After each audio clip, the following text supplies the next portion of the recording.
back, folks, to the WP-Tonic show, roundtable show, I should say. It's episode 584. Got a great panel, got some great stories. It should be a great show. I'm going to let the panel introduce themselves. I'm going to let John, my friend. John, can you quickly introduce yourself? John from LockdownSEO.com. And thank you. And I've got Uncle Spencer. Spencer, would you like to introduce yourself? Sure, it's Spence from WPLaunchify.com. And I've got Sally, my friend Sally. Sally, would you like to introduce yourself? Sure, I'm Sally Getch from WPFangirl.com. Got my co-host on my Thursday show, Stephen. Stephen, would you like to introduce yourself? Yeah, Stephen Sutter from zipfish.io. Got our regular special guest, Andrew Palmer. Andrew, would you like to introduce yourself? This week, I'm Andrew Palmer from sitefixer.co.uk. Yes, we're in morning, me and Andrew. Morning, yeah. Our beloved Prince Philip has snuffed it today. Oh, That was sad. He was 99 That's not years a old, very though. respectful thing to say, Denwood. What's going on? There Passed we go. away at the grand old age of 99. I mean, if you live to be 99, you've won. I reckon. Yeah. you can't say it's premature. But, I mean, I know that my father died in 2019 at 76. And I know if he had lived to be 100, it would have been too soon for me. Oh, those nice words. I feel the same about my father. There we go. Right. Okay. So before we go into the main topics of today's show, I want to talk about our major sponsor, Castos. Castos is a great podcasting platform. They entered the market recently. They persuaded me to move WP-Tonic to their platform. Matt Medeiros, a real friend and a friend of the show, now works for them, and he persuaded me to look at the platform, and it's great value. I paid for it out of my own pocket to move to it. And then as we were discussing, they decided they wanted to become the show sponsor, which is major sponsor, which is great. I've been using the platform. It's fantastic, folks. The interface compared to the previous company that I was using is on a different level. The price is about less than half what I was being charged.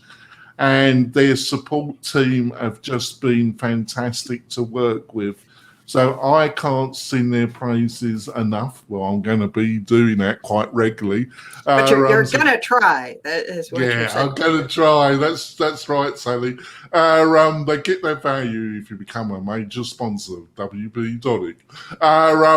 But it's just been fantastic, folks. So if you're looking to get into podcasting, I suggest that you go over to Castos. And Sally tells me it means pure. Is that Greek or Latin, actually? It is both Greek and Latin because they're closely related words in the two languages. Right. So it's a great name, isn't it, listeners and viewers? Pure. They probably tried to get that, but they probably wanted like 200,000 plus for it or so. God, no! Some cosmetic company probably has that. Yes, that's true. So let's go on to the first story. Oh, yeah, this is a lovely one. Wix negative advertising campaign falls flat with the WordPress developers and professionals. What did you think of this one, Andrew? I don't think they care what the WordPress developers think about it. They're not aiming at them. They're aiming at DIYers. It's not, they absolutely couldn't give a damn.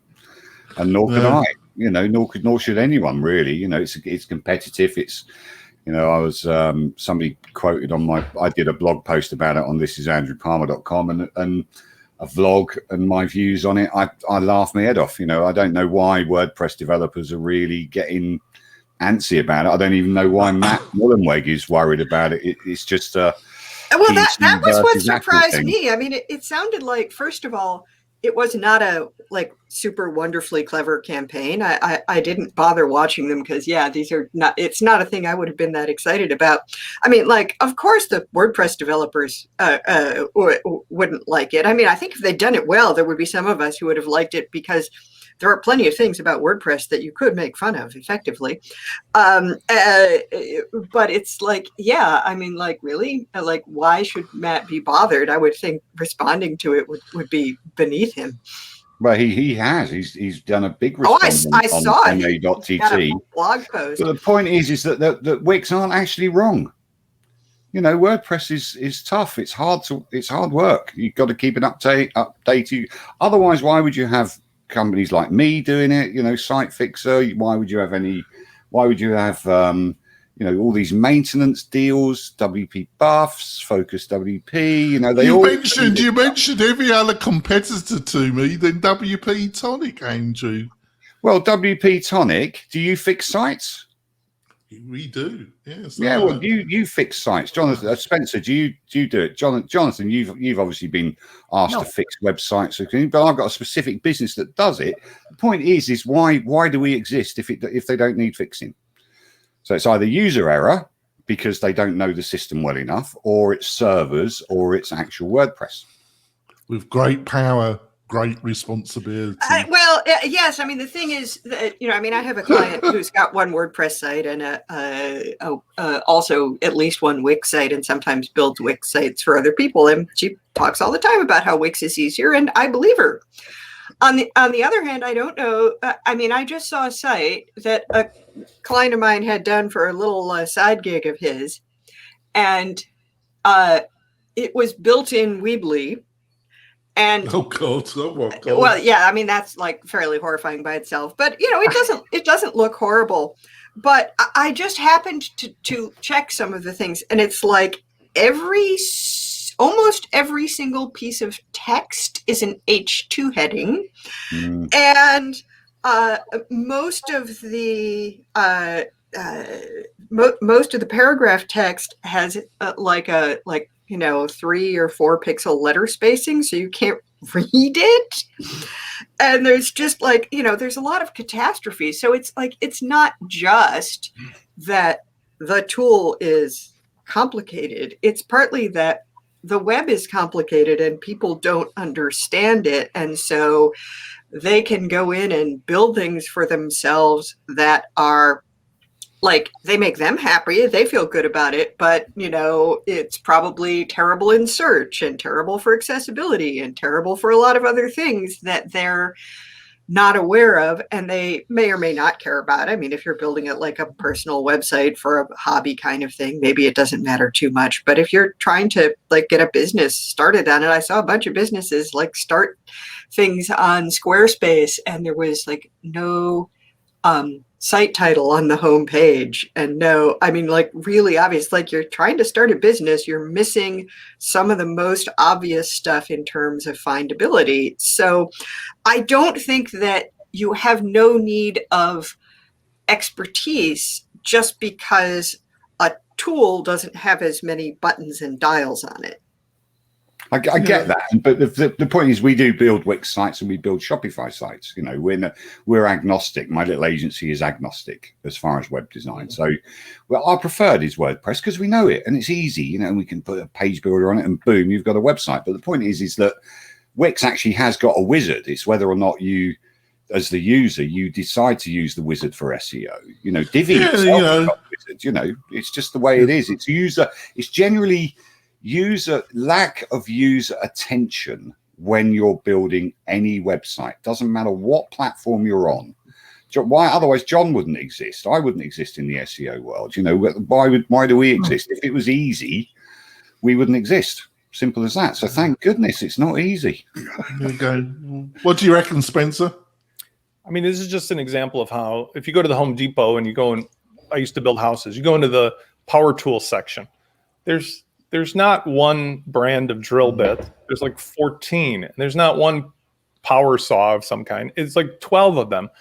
Is that there's all these historical reasons Wix came about. Wix, Weebly, Squarespace, and so forth. They came about because everybody was looking for an easy way to build websites. But now we've got this sort of scenario of WordPress is more than just the thing it does. Let's be honest. The reason we're here is because WordPress is the only one that has this open source component. Wix does not allow you really to do the things that you can do in WordPress. So it's weird about two things. One, that the person who runs WordPress in Automatic would bother to comment, and when bothering to comment would reveal how agitated he really is by the nature of his, I'm not saying who this person is, but by the nature of his snarky comment. The second thing is that you're comparing an apple and an orange in the same way that didn't Automatic buy Tumblr and then say how Tumblr was going to be super awesome? But isn't Tumblr sort of just like Wix in the way that it's just a very specialized, streamlined way to put stuff into the web if you do certain things? And so I sort of say to myself, like, there's all the, do it this way and it works, and then there's WordPress. But comparing those two things is dumb, because if I want to buy a ready-made something, I buy it. If I want to build it, I go to Home Depot and I have to choose a lot of tools, and there's lots of tools and it's very complex and I got to learn more. But that's the point, just like with WordPress. Yeah, and that's the point I made in my blog post was Wix. I log it, I sign up, I pay or not, but I pay. I want my own domain on there, so I'm going to pay, and I build. That's it. With WordPress, hosting account, and I've got to choose from thousands of web hosts, and I've got to choose and more from thousands of decisions, starting with the web host. Exactly. So it's like mental for a DIYer to go. Oh, but you're just supposed to go to WordPress.com and they'll make it all easy for you. Exactly. Yeah, but you and that compounds the problem, Sally. Like, because now it's what's.com, what's.org. All right. I agree with you, dear. That was sarcasm. What the guy that we're not mentioning his name for some unknown reason. We've never hesitated before. He's been offended. He's been offended by the fact that somebody, how dare somebody blasphemy tell him that his thing that he co-founded with Mike Little is broken. How dare he? How dare they? And they've done it with a massive advertising campaign, and they've previously nicked a bit of GPL and not told them. I'll be totally happy about it, because they're putting my name up there as well. So no such thing as bad publicity. Is this campaign like the most direct attack against WordPress of any campaigns? I know like Duda did a whole campaign about like don't be WordPress or whatever, be better. But like it wasn't like as blatant as like here are the things that suck and all the terrible things that happen. Kick in the nuts, Steve. I mean, it's properly, with the children slapping. I've watched every video. I think they're hilarious. I really think they're hilarious. And I think the fact that WordPress, and I'm not going to make any friends here, I'm not really bothered by that. But WordPress developers reacting as they have, it's not going to affect them. I just think it's good. I just think it's not going to affect them. I've read a bunch of different articles all over the place, right, posting about this, because it's kind of like the big thing that's happened in the last week or so. But like this title is Wix negative advertising campaign falls flat, and like Wix advertising campaign is creepy or whatever. Like there's like a bunch of variations of this. Like it's bad, it's not good. But like the reaction that's happening is exactly what was supposed to happen. Like Wix never sent anybody headphones to try to get them to switch. Like that's ridiculous. They sent them headphones to get them to tweet about it and to talk about it. And so their campaign didn't fall flat. It's working exactly the way that they wanted it to. And like you were saying, Andrew, like it's not for the developer. The developers talk about it because the DIYers pay attention to like the upper echelon people to try to get ideas on what to do and how to fix things. And now they're talking about this. So then they go watch the videos, and then the DIYers are like, oh yeah, this resonates with me. I've had these problems and I can go over here and not have these problems. And so like, I think their campaign was executed beautifully. I think they knew what they were doing, and their agency was hella smart in how they orchestrated this whole entire thing. And the fact that you can get Matt to even talk about a campaign that you launched against his brand just like shows how good that campaign was. Wix isn't public, is it? Is it a public company or is it a private company? I'm not sure. By the size of it, I would think it's public, but I don't know. If it's public, I wonder if Matt's got any shares in it. As a brand recognition move, it's unquestionably a great outcome, because it's kind of like not intended, but remember when the Super Bowl had Janet Jackson with Justin Timberlake, and her boob came out, but her nipple was covered with like a doily. Yes, the wardrobe. I'm saying like there's an argument as to was that really intended or was it accidental, but like her boob came out with a doily on it that like makes me believe it was intended to be controversial. And look at all the like I don't know if you've ever noticed, but women usually wear things under their clothes. I'm not saying I know anything about women and their clothing in that sense, but I'm saying like a true like problem of that nature has presented itself many other times when women wear nice dresses in public. I'm saying that if you really could try to backtrack whether it's intended to get attention, this Wix thing had a touch of the Dollar Shave Club mixed together with how can we agitate certain people to realize that there's like a push button kind of simple thing to use. Are the developers going to use Wix for that? No. But like the Tom, Dick, and Harry that don't know any better are like, look I can push a button and then they'll repeat the party line from the advertisement because it does stick in your head. And now you know the name Wix. And I think, well, let me tell you, I met somebody who worked for Squarespace. And they repeated the party line. I'll shut up. Sorry. Okay. Okay, but yeah, it did work to its intended effect. The people who got the headphones, they're talking about it. The tavern's linking to it. We're linking to it. All these people are writing about it on their blog. They picked up like probably hundreds of links from that. And the people who didn't get headphones, that's the thing that's weird too, is the people who didn't get it, they're like, am I not important? So don't measure yourself by that. It doesn't matter. It really doesn't. The only thing that matters is what you got. What's the matter with you, Wix? Yeah, there were influencers or so-called influencers moaning. Well, that's about what I am. I'm an influencer. For God's sake, you fuckers! You should have sent them to me. Check your mic. Your mic. Somebody's making static. Okay, Jonathan. Last thing I want to point out is when you search create a website or build a website, number 1 is Squarespace, number 2 is Wix, number 3 Weebly, WordPress.com is number 30. So tell me where you got those figures from. I need them. Yes, now I know who's I just really searched it. Right, who's really moaning probably is the hapless WordPress volunteer marketing team for the WordPress.org project. That look, it's not that other people shouldn't be advertising. It's that we haven't got a very good or effective way of marketing WordPress, and especially of marketing self-hosted WordPress. Yeah, that's great. Yeah, this tells the story. Mr. Denwood, your mic is gone completely. Data cover. Oh, dear. I'm gonna mute you, John, for the moment. John, you got to fix your mic or start it over because it's so bad that it's like, Okay.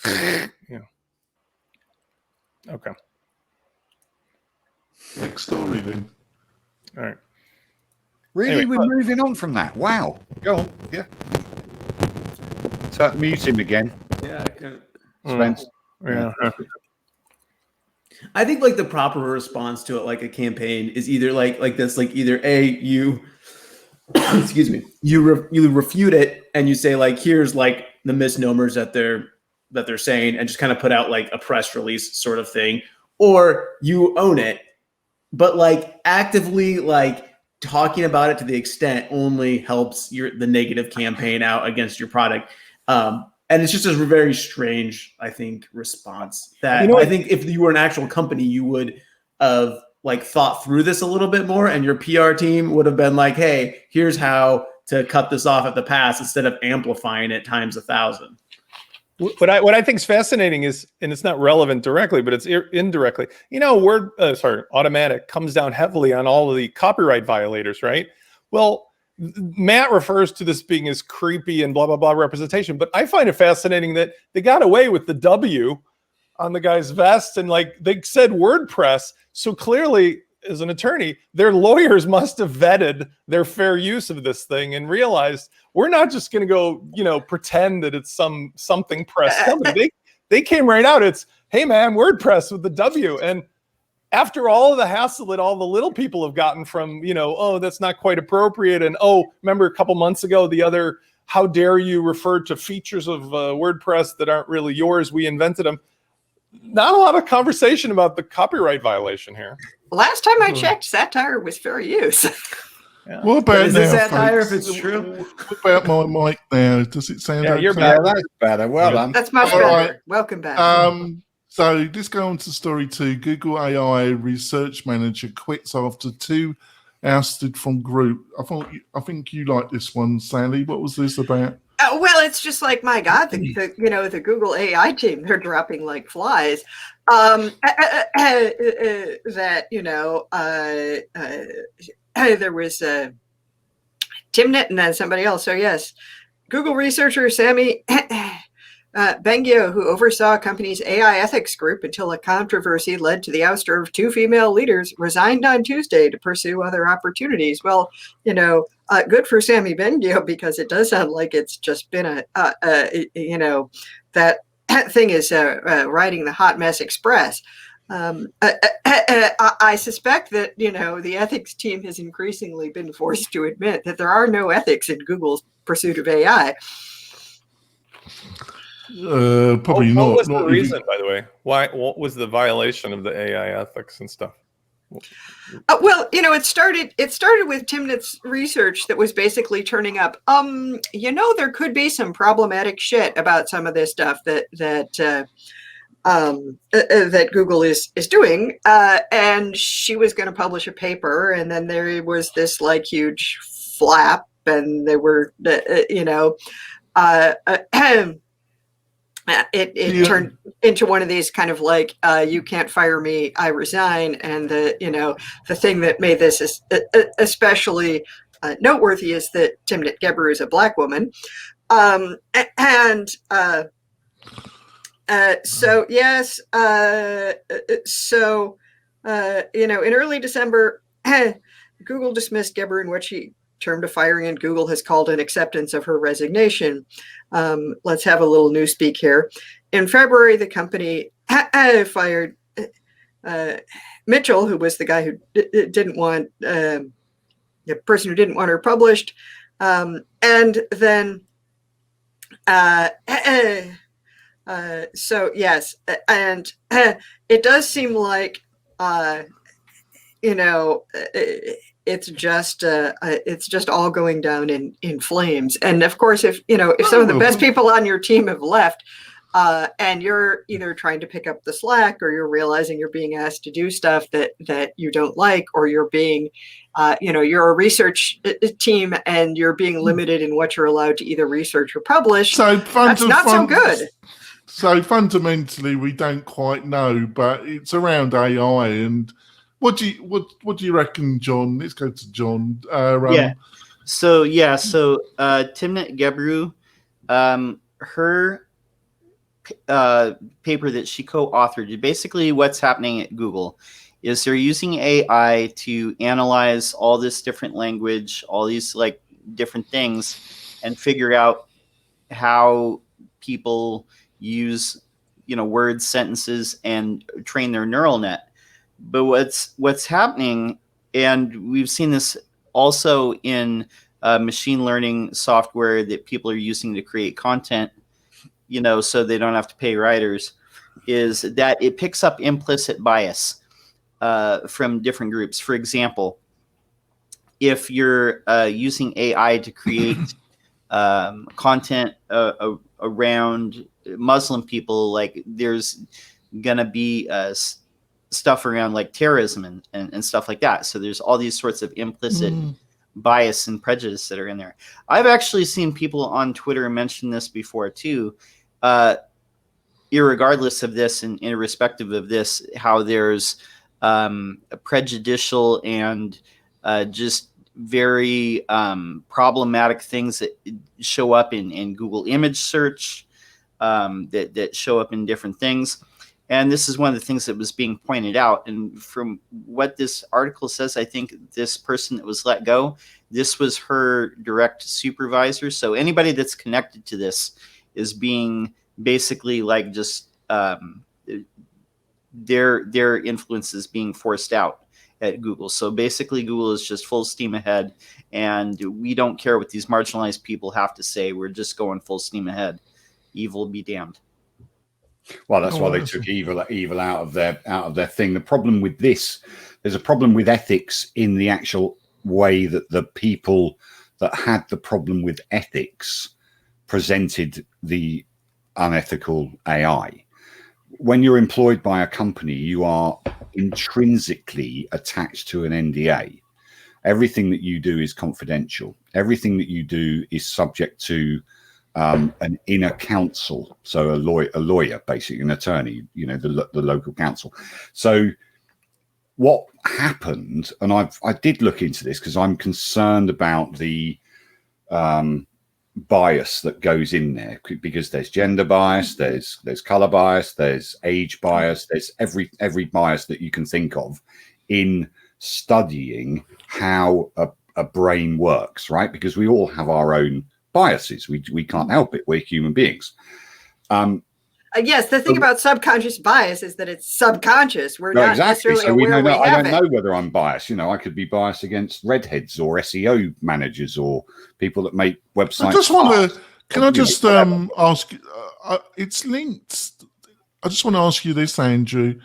It's stuck in my mind. There was this survey in the UK where they had job applications, and when the person had a foreign name, half their interview rate went down by a massive amount. And when they used a pseudo English name, it went up by enormous. I was really, I don't know if I was naive, but I was really quite shocked by that. Well, no, it happens. When I was younger, very much younger, and I was doing some teleworking, and I was selling kitchens on the phone, I was implicitly told not to touch particular surnames because they would never buy a kitchen from us. So I was 17 at the time. You're doing an evening job, trying to, you know, make ends meet and all that kind of stuff. So there is bias there, and there's buyer's bias. You know, Tesco started off, or one of them started off the Tesco card, and had this massive database. So they're particularly biased to an age range of women that will buy particular things in a particular aisle, and that is bias. They're biasing their selling choices to this particular group of people. Where I am on that, I'm on the side of the people that have left because they've left for the right reasons, but I'm also on the side of the company because they've actually broken the company's confidentiality rules, and they approached it in such a way that if I've got some real ethical issues about dealing with AI, and they made it public before they actually approached the company and said, or before they acknowledged that they approached the company and said, I'm not being allowed to talk about this. And I think what this opens up a whole new conversation is that any ethics committee of any corporation must be separate to that corporation. So there's an opportunity here for somebody somewhere in the world to set up an ethics company to say, here, Mr. Corporation, Mrs. Corporation, I'm going to come into you and I will be your ethics department, and you will then have the transparency, therefore, of a totally independent ethics committee. And yes, except this is the tech industry, and they insist that the animals can run the zoo. There is an opportunity for it now, Sally, because Google have basically broken their own rules. They've probably paid out millions in compensation to these people leaving, under the table even. There's NDAs flying around all over the place, because it is very important that we make sure that AI operates in such a way that it is completely neutral. And Google, by their actions now, are saying, well, actually, what we want to do is we want to develop it as it is now with its inbuilt bias, and then maybe we'll get the neutrality back into it. Don't know. Or we don't care if it's biased as long as it makes us money. I'm not so sure. I'm not so sure, really. Yeah, I want to put this to Stephen and get his. I think one of the things, I think both Sally and Andrew made some great points. Andrew, thank you for that contribution. But Stephen, what I have observed, I think all the major IT players are really in a technological race when it comes to AI. They're really gun ho. They're putting tons of money. Actually, I recently listened to an audiobook by a Washington Post reporter that's written extensively about AI, and there's a real technology race. I think they're all committed to this race, but they all know that there's some really substantial issues about AI as well. What do you reckon, Stephen?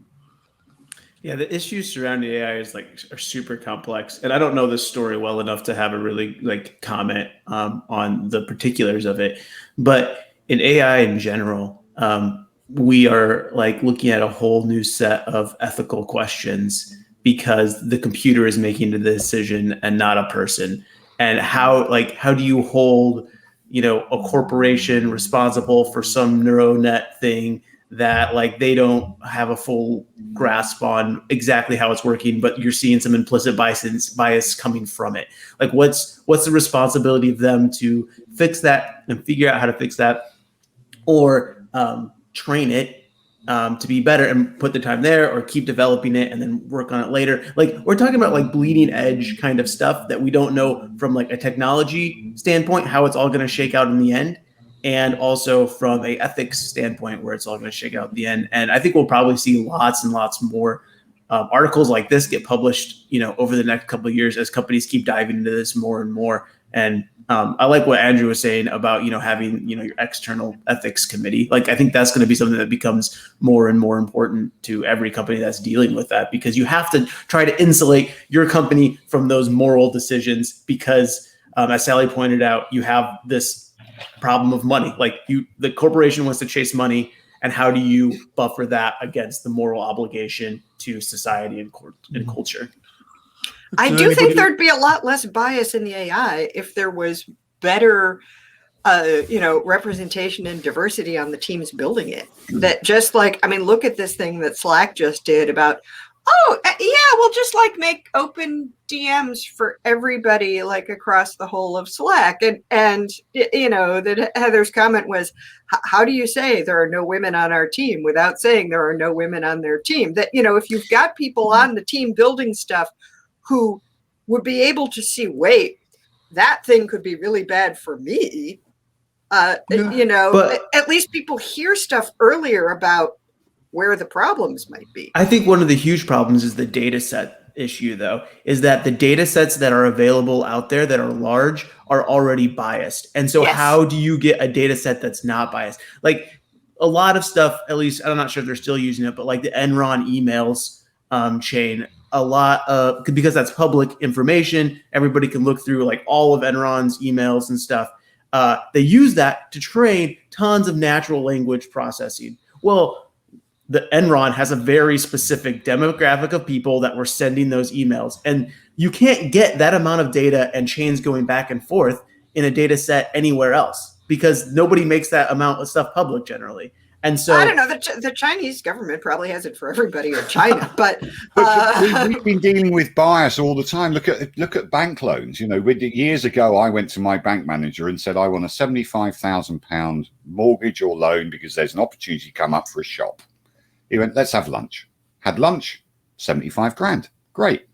If I did that now, it would take 4 days and so much form filling and so much, I would be investigating on my credit rating, blah, blah, blah. And it's all, is that AI? Yes, it is, because the computer says no, right? We've got a show in the UK that years ago that had people sitting by the bank manager and going, computer says no, because there's natural inbuilt bias in there, because you haven't got enough money, you're too young, you're too old, you're a renter, you're a homeowner with no equity, all that. That's bias, right? So how do you take that normal bias, because somebody's got to make a decision, because a person can investigate that straight away. Right, I'm your bank manager. I know that your credit's great. I know that your business is great. You're feast and famine. I know that you can pay that debt. And I've always got the property against that as well. That's a natural and this guy's chucking out the bias. He's saying no. Andy's a good guy. He's got a good business. It's up and down. Blah blah blah. Let's give him an opportunity. We'll lend the money, and it's no. I think that's a great point, Andrew. I wouldn't get the loan. I think it's a great point. I think let's go for our break and we continue with some more stories. We'll be back in a few moments, listeners and viewers. We're coming back. I think we've had a good discussion already. I think it's not been bad. Before we go on to our next story, I want to talk about one of our sponsors, and that's Conversio. Difficult name for me to pronounce, but a great service. Conversio. Conversio. Is it Conversio or Conversio? There's no R in there. Conversio. I think it's Conversio, actually, Sandy. It's not, because Matt Mullenweg owns it. Yeah. So basically, they're a great hosting company. They approached me. I interviewed Adam, their chief CEO, a few weeks ago. It's really aimed at developers. It's really aimed at agencies. He showed me some of the technology stack they got behind the platform. It looks really impressive. Got a fantastic interface as well. But there really is performance orientated WordPress only hosting using all the major cloud platforms. They really know about the technology. I see them as a kind of a cheaper Pagely, really. They have hosted some massive virtual events recently. I think they actually were the host behind what Andrew and Vito did with their WordPress virtual host. How would they like to work with, Andrew? They're fantastic. I mean,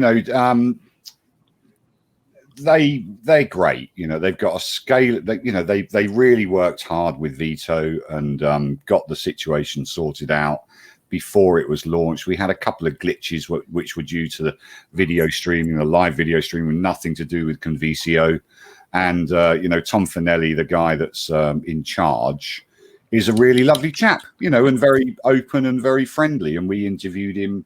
I was lucky enough to be a co-host on that summit. It was massive. I mean, loads of people, came there. We had 6,000 concurrent visitors at one stage or something, over the 4 or 5 day period. So you need a good stack. And there's plenty of people that can do it, but we're very lucky in this business that we know people like Tom and like other people in the business. I won't mention them, but and Tom Finelli is how can I say, he's determined. We've spoken about determination, and he's determined to be the best, and that's great. I love people. That's great. That. I really like it.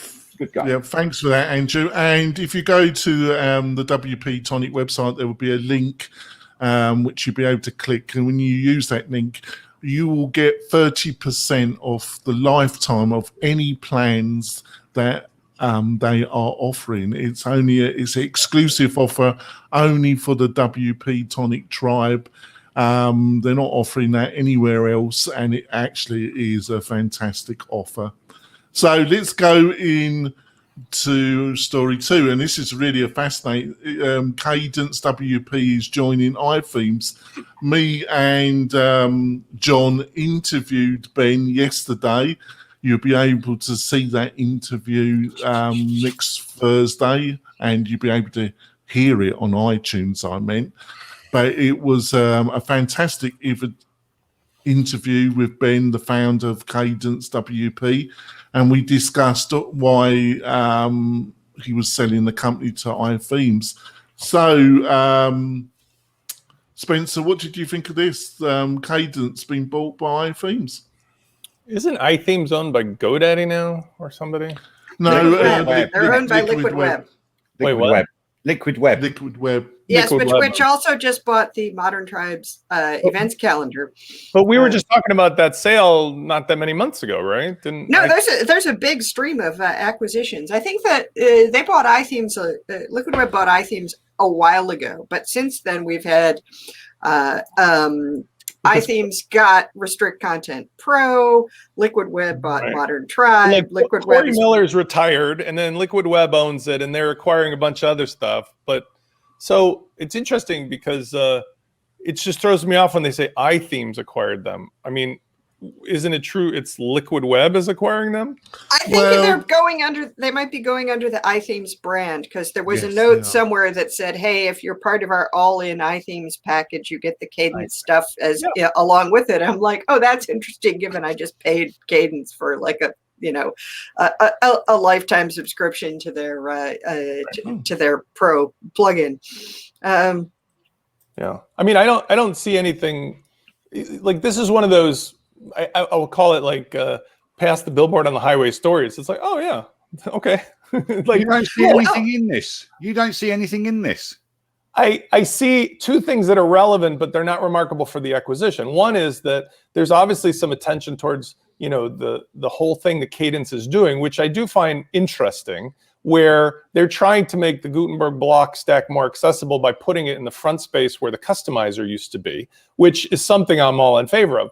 But I'm also slightly reserved and cynical because as we go through this transitional period, there is still this who's going to win the page builder, what is going to be the default editor in WordPress argument. And I'm, I guess, a little bit exhausted from talking about this endlessly. I know, of course, with your relationship with Munir, and Munir has sold his company to somebody else, the Gutenberg Hub, I do feel, and I talked last week about it with Sally, that like there are lots of cool innovations in the Gutenberg space. So I keep dipping my toe into that water and hoping that I won't get burned. And every time I do, I'm always a little bit like, but at least they seem to be moving independently in the right direction outside of the WordPress team. Like the independent companies are all like, hey, we're going to fix this ourselves. Yeah. So, yeah. Yeah, but Liquid Web own Nexus, right? Nexus. Yeah. Nexus have basically, and Chris Lemma will kill me for this probably because I'm describing it wrong, but they have a one-click sign up.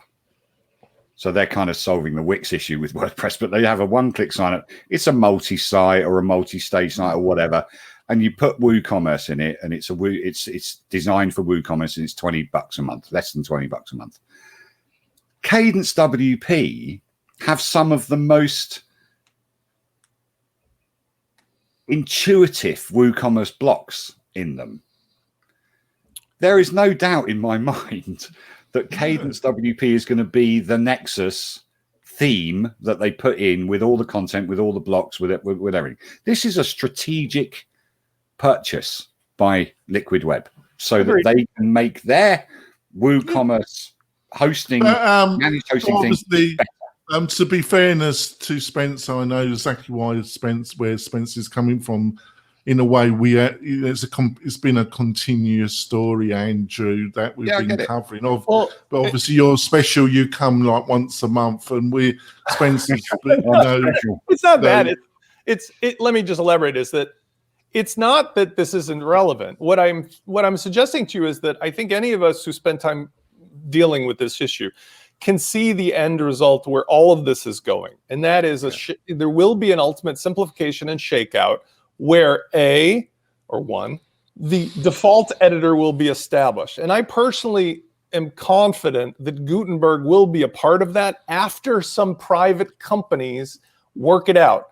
I absolutely have no confidence in the Gutenberg team, no offense to them, that they're going to sort it out, but rather the independent innovation of like the Cadence and the Munir's team and all these other people working in Gutenberg will sort it out. And then what will happen is we'll go, let's do it that way. And number two is that when we talk about all these land grabs, like a Liquid Web or GoDaddy and whomever, that there will be multiple vertical all-in-one, like almost micro Wix and Weebly's and so forth, where come here and you got everything you need in one package. Exactly.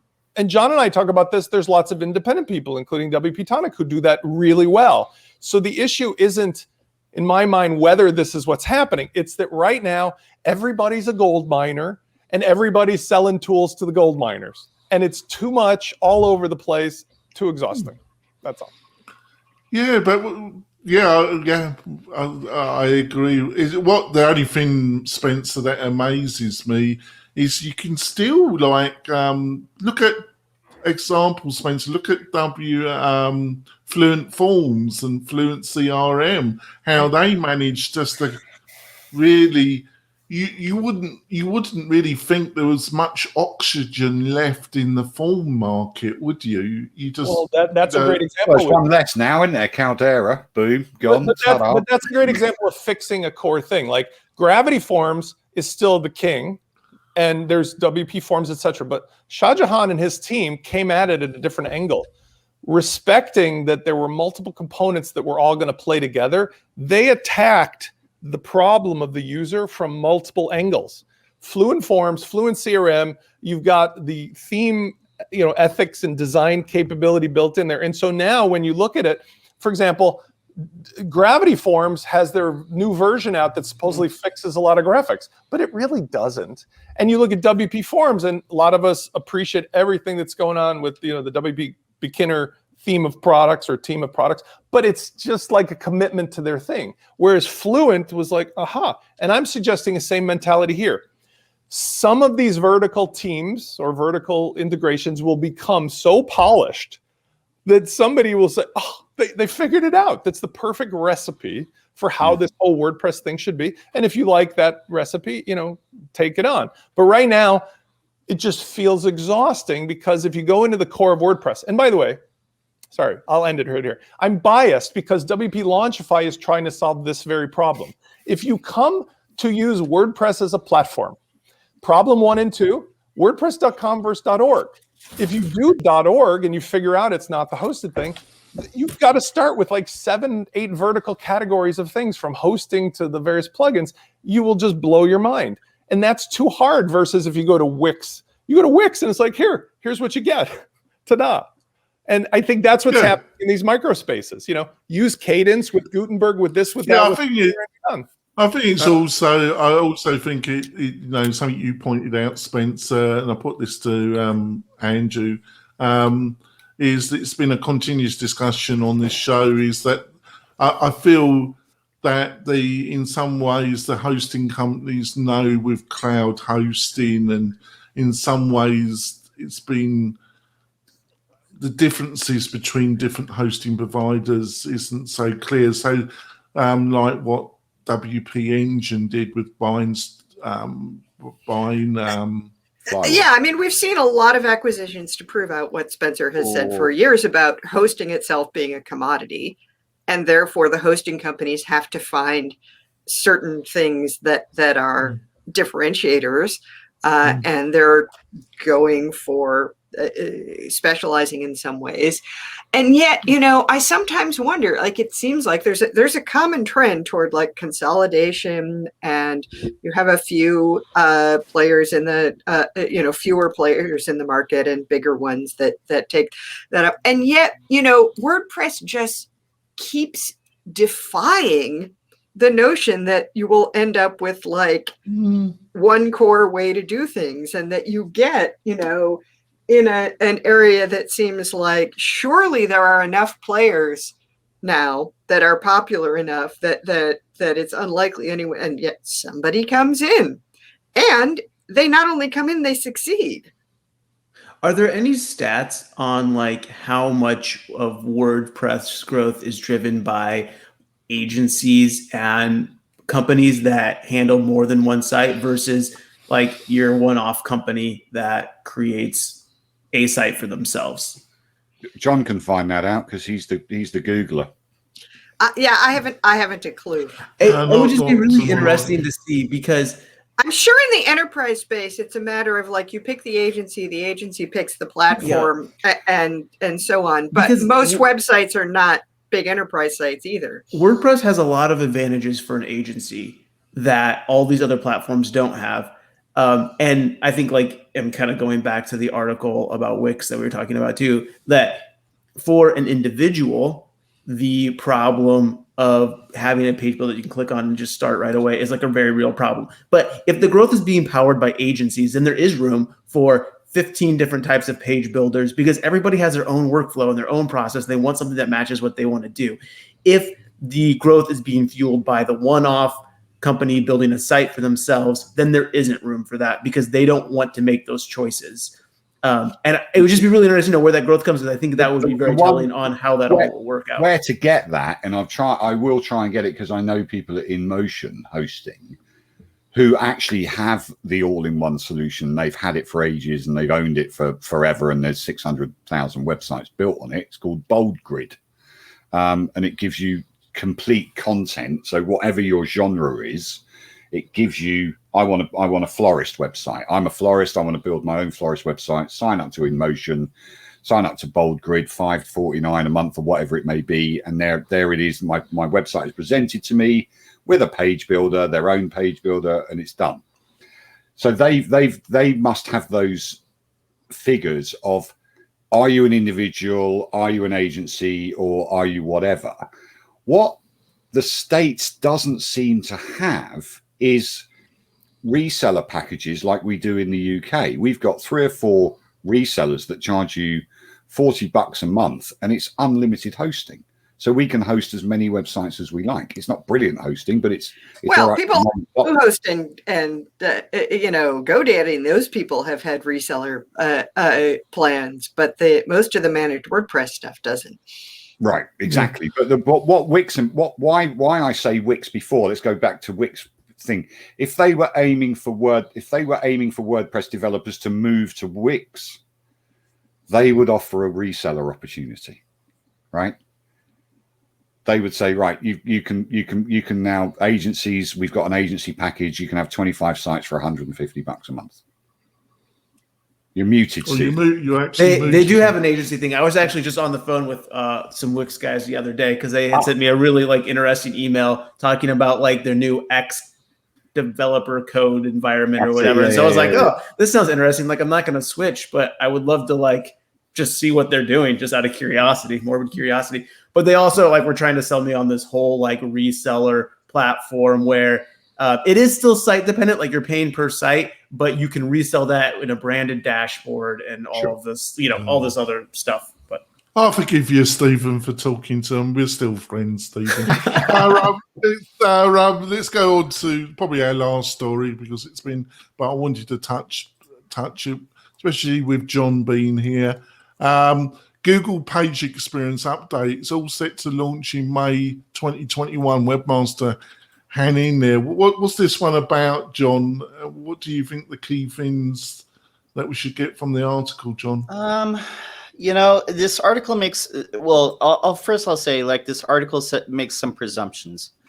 We don't really know yet how much of an impact the Page Speed Insights and Core Web Vitals is going to make. A lot of people are predicting that it's not going to be earth-shattering amount. Should you make your site faster? Yes.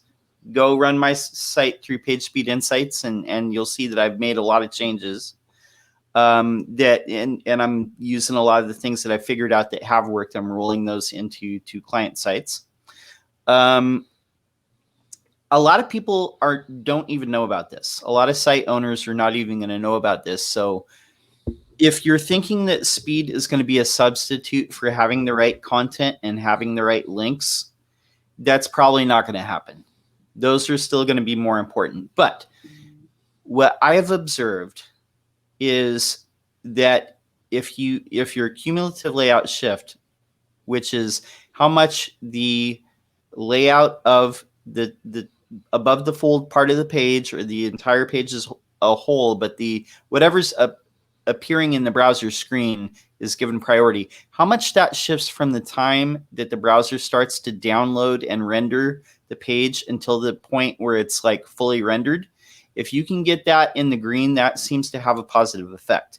Now, what Google has said is that if you get the 3 things right, which is I think it's a first input delay, the cumulative layout shift, and the what's the other one? The point where it's fully rendered. If you get those 3 things that are in Core Web Vitals in the green, then you will get a minor boost. That's what I predict that it's going to be. It'll be a minor boost. But I predict that most sites are not going to have all three in the green on mobile and desktop. I think the percentage of sites they're going to hit that is going to be very low. So, and also in this article too, they talk about calls to action. Google says nothing about that. That's like their own interjection on that. So just word to the wise.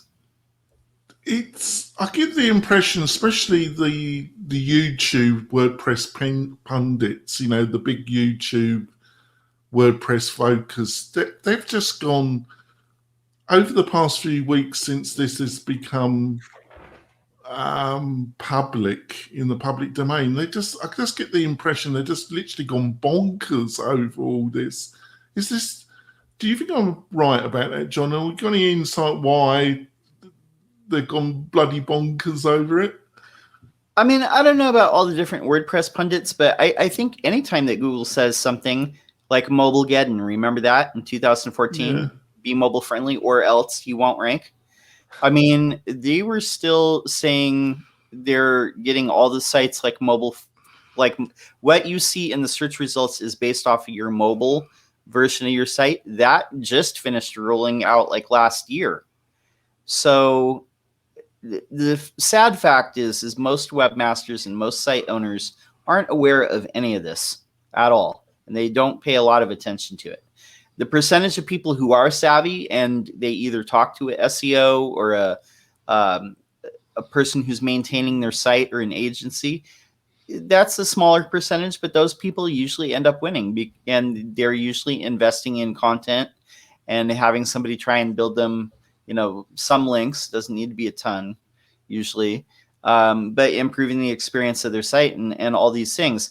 The truth of the matter is one factor by itself is not going to override all the other ones. And sometimes Google ranks things in a way that doesn't make sense, because I see people complain about this all the time. Like, oh, this site is, slow, or this site is bad design, or it doesn't even have HTTPS or whatever it is. And why is my site not ranking? The truth is it's a combination of all of these things, and then top it off with machine learning. So they push stuff that maybe doesn't deserve to be there, but they have to know.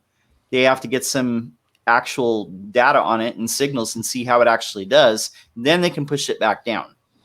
So realize that all this is like kind of in motion all the time. Yeah, and I think that I only wish that they would penalize those big news sites that do all the scroll jacking and shit. It won't. Of course, it won't happen. They told us back in 2008 we want to rank big brands. That's the solution, and that is everything that's happening now is the culmination of that. But everything that they do is what are characteristics of a big brand, and if you think like that, then you're going to have a better chance.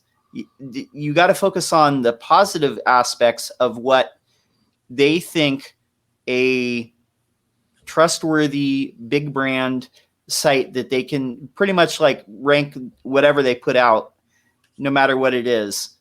Think about those things and not about like, oh, they should be penalized because of X, Y, and Z. Because that's what I'm saying. The big brand factors are going to negate that out. So just think about it like that. So we continue to have an unreadable web is basically it. Yeah. But what are you going to do? Are you going to not rank those sites? Yeah, I suppose I can't blame them for that. I mean, I basically just, if a site is that annoying to read, I go away. I'm not going to stick around and read it. I don't care what your freaking brand is. Well, what was you going to say, Andrew? No, I think the guys that are making the noise are all these SEOs. But if you signed up to Google Webmasters, which I advise everybody to do, and you listen to John Maunders, what's his name, John? The guy, John Mueller. And listen to him. He gives secrets away, just like Matt, whatever his name was, used to give little ambiguous things that they would say. Totally ambiguous, and saying, well, it may become a ranking factor in time, but we're not actually really looking at it. So you got to be read between the lines and say, Yeah. you know what, we got a plan for this. Whatever happens, if they're not going to mention it unless it's important to them. And the way that John says, you've got to get through the first input delay and the content, the contentful paint and all that kind of stuff. The simple fact is that if you ditch sliders straight away, if you ditch loads of JavaScript loading on your website because you've got an Uber menu there or whatever it may be, because the first page to be indexed is the home page. So if you then link from the home page to relevant parts of your website and back again, internal linking will work.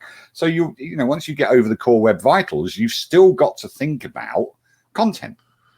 Oh, these blessed sliders, Andrew. We can never get well, rid of those. I tell you, we do have some stuff coming into CSS that's going to make some of that shifting stuff easier because, we're finally getting aspect ratio as a declaration so that if you're waiting for your images to load, if you've still just declared an aspect ratio on the box that the image goes in, then it's going to be there. You're not going to have to shift all over the place when your image is finished loading, and some things like that. So I look forward to it. I look forward to it so much, Sally. I think let's go on to our recommendations of the week. Mine is Happy Files. If you're getting really frustrated with your media library and its inability to really categorize loads of images in a way that makes sense, have a look at Happy Files. The developers coming on the WP-Tonic show in May to discuss it.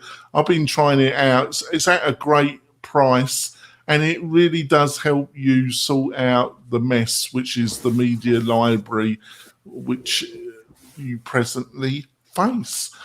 Stephen, have you got, and also can you put all this into Slack, all your recommendations, team? It will really help me. So Stephen, have you got anything to recommend to the listeners and viewers?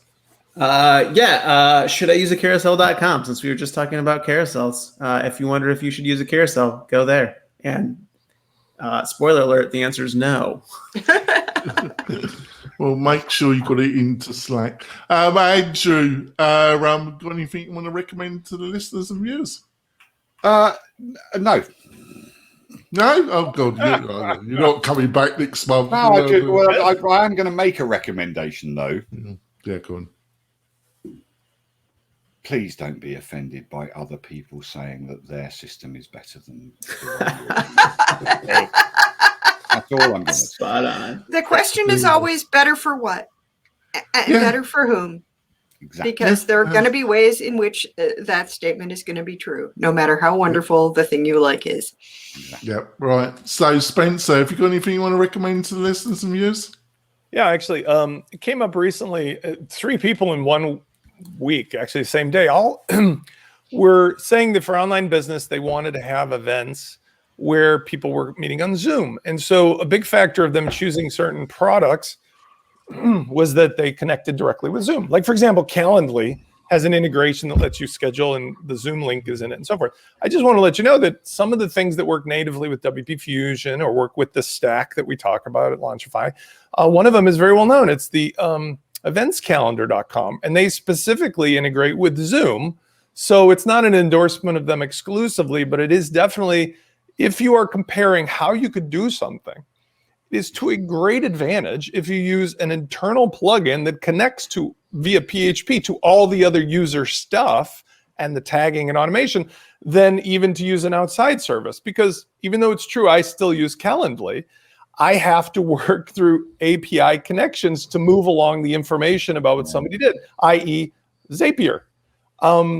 This is something that we'll probably be moving over to ourselves and so forth. So this is worthy of consideration, and it's also a better example of how this stack is coming along. And by the way, it reminds me really briefly, just to add to that Cadence conversation, that the thing I do like about Cadence was how it brought a lot of those buried in the customizer things forward. So it was just like there and you choose, but there's a small cost to that, which John and I had talked about previously, which is now you have to restructure your brain to ignore all the other old layers. So like every benefit comes at a small cost, and this is one of them. Stop using external stuff if you can, but now you got to wrap your brain around, think like it's an internal plugin. Thanks for that. Sally, got anything you want to recommend to listeners' views? Yes. Keep up with CSS. Exciting. I've posted a link to an article. Container queries are actually coming. And why do you care about container queries? You do this because it's going to mean that you can scale text relative to the size of the box it's in, not to the size of the window, which can be important, and other stuff. So yeah, it's a good time to be in the front end arena because we've got so much awesome stuff coming to CSS that used to only be available in JavaScript. Great. John, got anything you want to recommend? Yeah, this is an article called Gaining Perspectives Through Untranslatable Words. It has a lot of ideas here. And we were talking about AI. We were talking about machine learning. We were talking about natural language APIs. This is something to think about, how different cultures all around the world have different ideas and how they express them, and how words and language can influence ideas. So just a really interesting article. That's great. It is a really interesting article. Mm-hmm. Yeah, thanks. Before we wrap it up, I just want to tell you about a free webinar that we're actually doing today at 10:30. If you're listening to this live, you can still join us. We're doing it at 10:30 with Uncle Spencer here. It's all going to be around really building modern landing page funnel system. It's going to be a series of 3. We're also going to be doing part 2 in May, the second week, the Friday in the second week of May. That'd be Friday the 14th, and that's going to be at 10:30. So, Spencer, what are we going to be covering in this series of webinars? Right. So what I've done here is I've kind of gone back to the studio, if you will, as I used to do for a decade with 1WD and that sort of thing, to break down this new model. We just talked about it today. If you were to come from scratch, or even an experienced person, into WordPress, you'd be really challenged to figure out what is WordPress, first of all, between .com and .org. And once you figure out, .org is what I need, after mistaking .com for something, where do I even begin to understand what the features are that it has and which choices amongst them match up with my needs? So WP Launchify is the system, the service that I've been talking about for a year, that we finally realized it's in beta form, that is like a personal shopper or a personal analysis. So that if you come in and say, look, I need a membership site, there's a very small stack of stuff that you need, but most people get lost before they even get to the point, because they get, off track on some 4-year-old article about how to make themes or something like that. So 3 parts to it. The first is to let you realize how to identify how simple your stack is. In other words, just need 4, 5, 6 plugins that work nicely internally. Second, when we do it on May 9th, will be how to configure those together, because you're going to use a new method, like marketing automation style, versus the old custom plugins to integrate everything. Now we use the common metaphor of tags. And finally, once you've got this factory set up on, I believe it's June 9th, then we're going to show you how to use this stack for basic but yet effective modern marketing techniques. For example, I bet there is nobody who would appreciate when you ask them for their email saying you're going to send them a series of 65 drip emails to nurture them. In fact, that would make them running for the hills. Instead, we'll show you how, because you can track a person on your website and see what they're up to, you can now show them, here's the thing going on at the website. And your emails become kind of like a notification more so than nurturing.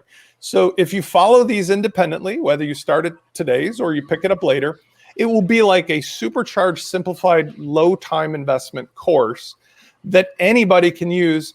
And it matches up with the services that we are all talking about today and always, but with Launchify as well, that go over and do this for yourself for free. There's no commitment or, long-term thing, and there's no money involved. It's just a service for those of us who love WordPress to understand what's really here. It is kind of like Wix and Weebly, but nobody just bothered to explain it. I'm really excited that we're doing this because there's not going to be a resource on the internet that will go through the whole thing through this series of free webinars. And we're not sending anybody headsets either.